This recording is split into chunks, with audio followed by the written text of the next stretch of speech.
What is going on, ladies and gentlemen? How y'all doing today? Welcome back to the channel. And I had such a blast doing Burned Alive last week that I figured, why the hell not just keep doing some of these, because they're really fun. It's cool reliving these days and the songs.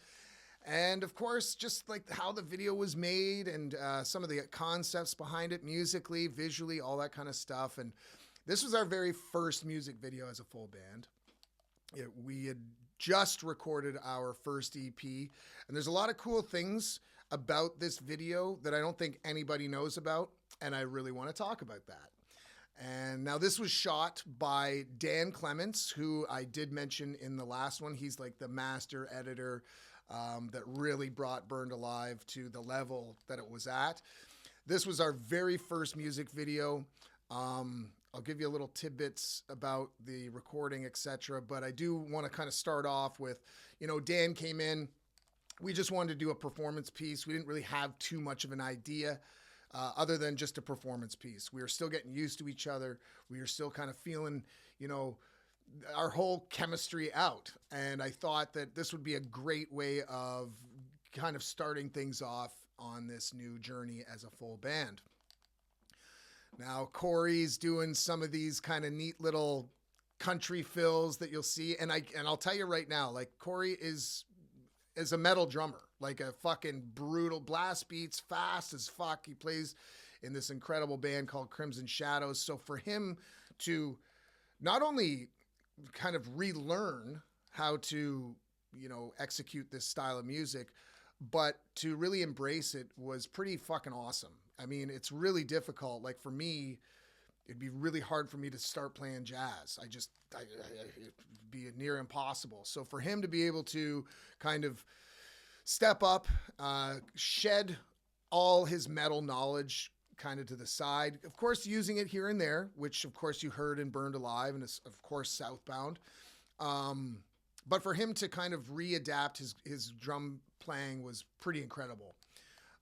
Memphis, on the other hand, I mean, the guy just, he knows almost every single style of music. So for him to kind of step into this role wasn't super difficult. And then with Howie, he's just got an incredible fucking voice.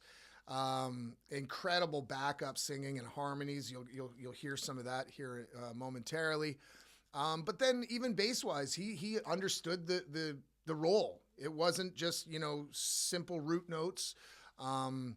He does do a little bopping around from time to time, and I think it really adds to the song. It just kind of layers it all out. And I think we did a pretty damn good job with this song, all things considered. So this is definitely one of our more silly songs. Lots of swearing, lots of kind of witty lyrics. So let's get into it here. I haven't watched this video for a long time. I haven't even listened to the song in a long time. I mean, the last time I have listened to this, it's usually when I'm playing it. And this song is always was always part of our set list, even mine as a solo artist. I always have this song in here. It's one of my favorite songs to play and sing. So that being said, let's jump into this, the love song. All right, make sure that my fucking cheap ass headphones are working properly. There we go. All right, so here we go. A love song, very first music video we made as a band. That's our old logo.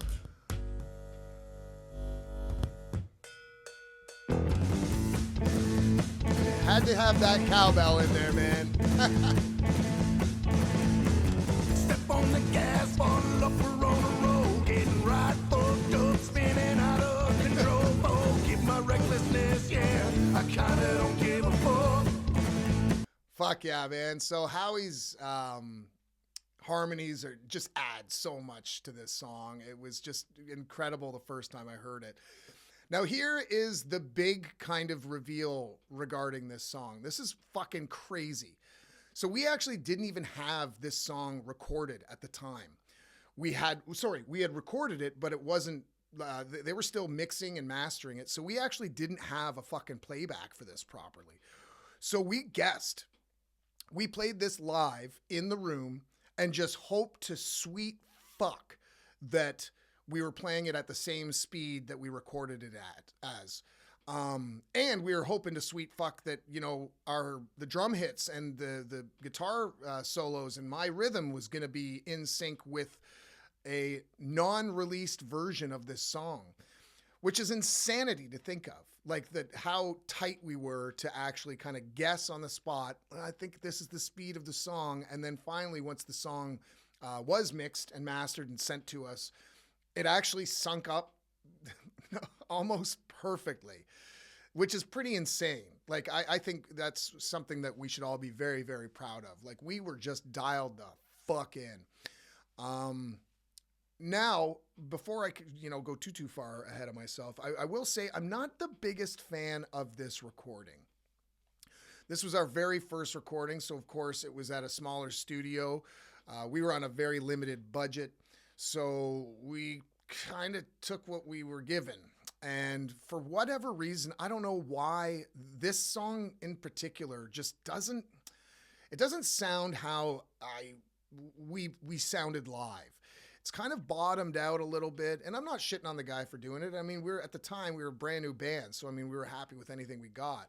But I do remember, and I remember this very clearly, that we went back and forth with this recording studio. Like, they kept on sending us finals, and we were like, no, finals, no.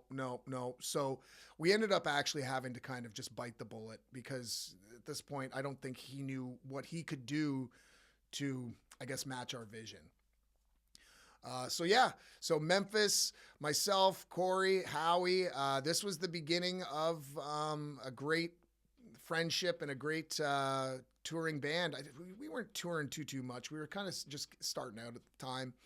And Toronto really did not like us. I don't know why.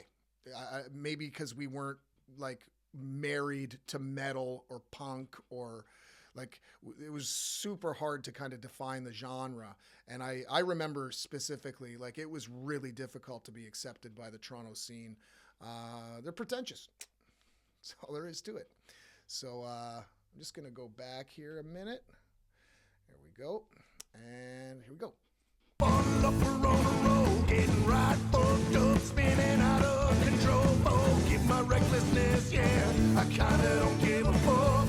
Yeah, fucking love those harmonies, man. I don't know why you look at me with such concern. Give me one good reason not to get an 80s perm. I might be high on life, but mainly on a few other things. Fuck yeah. Cause when I'm dead and gone, baby, I'm coming back to haunt you. And when I'm Fuck yeah. Yeah, this is such a fun song to relive. The concept of this song, I have no idea how I came up with this. You know, I a lot of the times, the majority of the heavier songs, like the more serious songs, they usually come from a place of truth, in the sense of, you know, I've probably been going through something at the time, or something inspired me to, you know, pick up the pen and start writing about a story that I really wanted to, you know, talk about. This story has fucking no truth to it at all. I've never been married. But sometimes I did like to separate myself from the music, and I don't mind being personal. I mean, as you guys know, I mean, I did a fucking podcast for 2.5 years of basically just like shelling out every day of my life. But I also do like to kind of have a little bit of mystery. And one of the things with this particular song was it's completely fictional. Completely fictional. This is not based on anyone in particular. It's not based on a relationship that I had. I think I just thought it was kind of clever and funny and a little witty. And I mean, I'll be truthful here too. Like, I've always been a massive Eminem fan. And one of the things that I loved so much about Eminem growing up was that he was able to kind of just sing about whatever the fuck he wanted, and he wasn't ridiculed for it. And I kind of liked that idea, that I didn't always have to be like telling, you know, political jargon on a full album, or I didn't have to talk about religion or money about an entire album. I could literally just have a lot more freedom and sing about whatever the fuck I wanted. So that's one of the things about this song that I do like a lot, and we will get into some other commentary videos down the road, but I do like this one. Cause when I'm dead and gone, baby, I'm coming back to haunt you. And when I'm dead and gone, my baby, I'm coming back to haunt you. And when I'm dead and gone, baby, coming back to haunt you.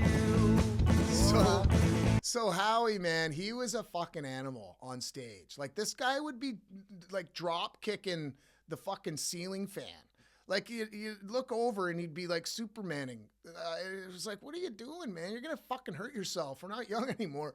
But this guy, he just got into it. He really, really did. And now he comes from a bit more of a punk background, so I see, where those dance moves come from and shit. And him and Corey were super, super close. So I think just, and starting a band with new people, it's always terrifying. It's like you're forcing a friendship. And one of the cool things with, the initial lineup was these guys really knew each other quite well. So they were very comfortable playing with each other. And I had known Memphis for years before we started this project. So him and I knew each other really well. And and the songwriting was already there. So it wasn't like we had to work together. We already had the foundation. We just kind of had to add to it. So yeah, you'll see a couple fucking kicks from good old Howie here. There ain't no good way of getting rid of me. I'm like a fly on See, my voice is just a little off. I'm never wrong, never right now. Just blackout drunk. I love that you keep putting up with my shit, with my stained yellow fingers and the smoke on my breath. Do you think we'll be together for life? My baby, my honey. And when I'm dead and gone, baby, I'm coming back to haunt you. And when I'm dead and gone, my baby, I'm coming back to haunt you.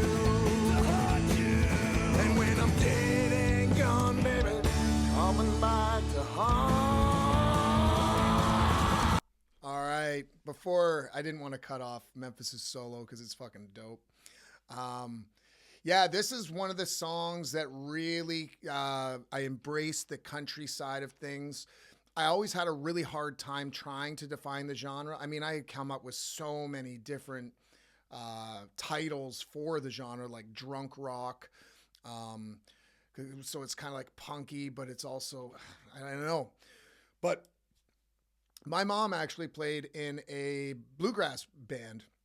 And that's when I really started kind of understanding country and enjoying it a lot more. Because I'll tell you, when I was going to her shows, and I mean, she was in her 50s at the time. And like the fucking crowds at these country shows was unlike anything I had seen before.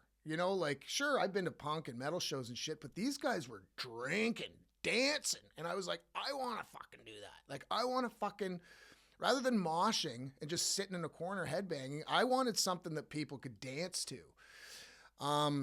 And because I was playing acoustic at the time, I was pretty fucking limited on like doing, heavy power chords with distortion. So I kind of had to change my entire sonic approach to music. So this was one of the first big songs that I had written with like a very country kind of direction. And sure, I mean, there's quite a few other songs that I have that have some country elements as well, quite a few. But I will say that I did lean more into the folk / punk side of things, just with the sheer speed that I'd play at. And I don't mean that in like a bragging way. It's just I was playing very fast because that's how I played music back when I was, starting, was fucking punk rock.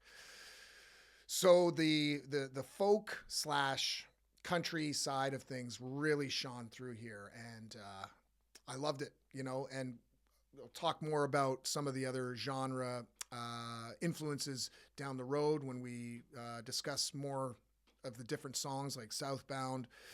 Pagan Dance is another fucking cool one. But today we're talking about love songs. So anyway, I want to show you guys Memphis's solo. This is one of the reasons why I knew that we had something fucking cool. Was like Memphis he got it. He really, really understood it. And he comes from a very classical background. And, you know, when I showcased this song to him, he knew what to do. So check this out. He fucking rips it. Want you, and when I'm dead and gone, baby, coming back to haunt.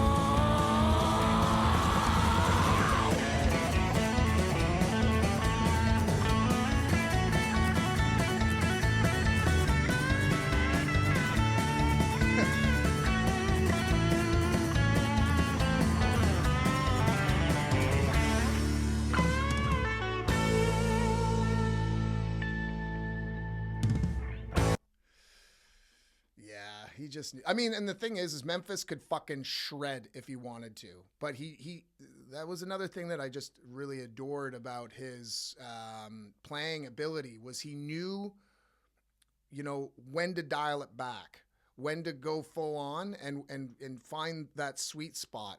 He could have easily just absolutely shredded over that solo section, but he knew it wouldn't have fit.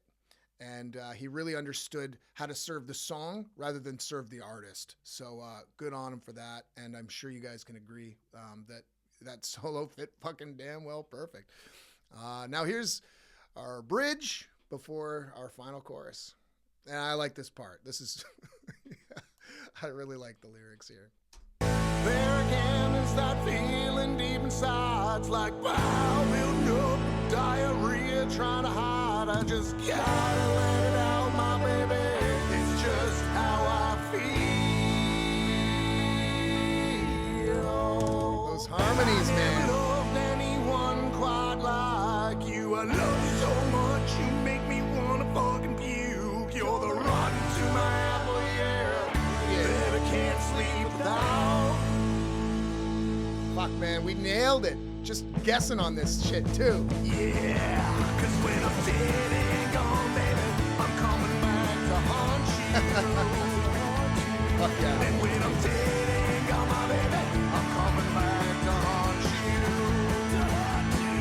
And when I'm dead and gone, baby, I'm coming back to haunt.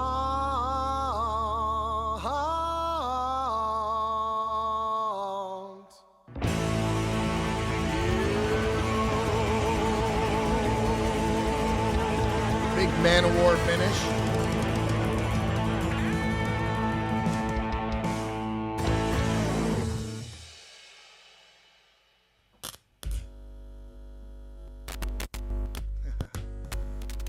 Fucking right. Yeah. So that was Love Song. There's a few other things I just want to touch base on. I hope you guys enjoyed this. I really enjoy kind of going through these again and discussing, you know, some of the backstory behind not just the video, but the songs. And one more massive, of course, shout out to Dan, who shot it and edited it and just did a fucking incredible job with his camera and like 2 fucking lights. If you're ever in the Toronto area and you need a music video, I fucking like reach out to me and I'll give you his contact because I'm telling you, the guy is fucking gold.